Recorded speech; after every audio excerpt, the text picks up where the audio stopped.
You wake up one morning and decide you are done. Not dead, just gone.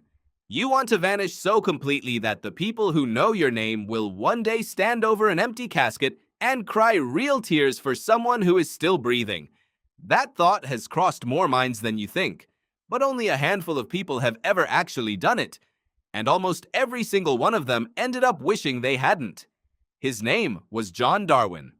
In March 2002, he paddled a canoe into the North Sea off the coast of England and simply ceased to exist. He was declared missing, then presumed dead. His wife collected the life insurance, his sons grieved, and John Darwin was alive the entire time. He was living next door. Not metaphorically, literally next door. Through a hidden passage connecting two houses, John moved between his fake death and his real life for years without anyone knowing. Psychologists call what kept him there escalation of commitment. The more you invest in a decision, the harder it becomes to walk away, even when walking away is clearly the right move. John had invested everything: his freedom, his marriage, his son's grief. The longer he stayed dead, the more impossible it became to come back to life. So he stayed gone. And here is where it gets stranger. He and his wife began planning a new life in Panama. They took trips. They posed for photographs on a beach, smiling, while his sons believed their father was at the bottom of the North Sea. One of those photographs would eventually destroy everything.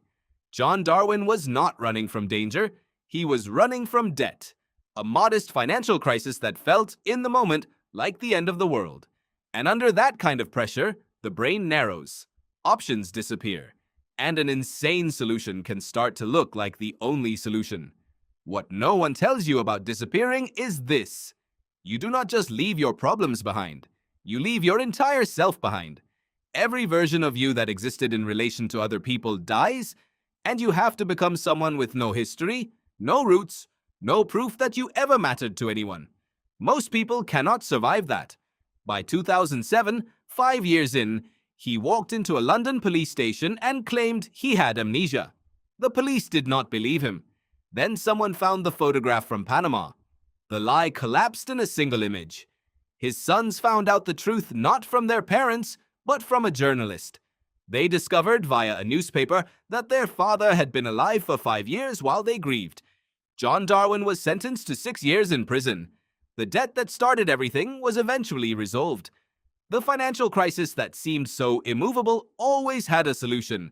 It just required sitting with the discomfort long enough to find it. You have felt it too.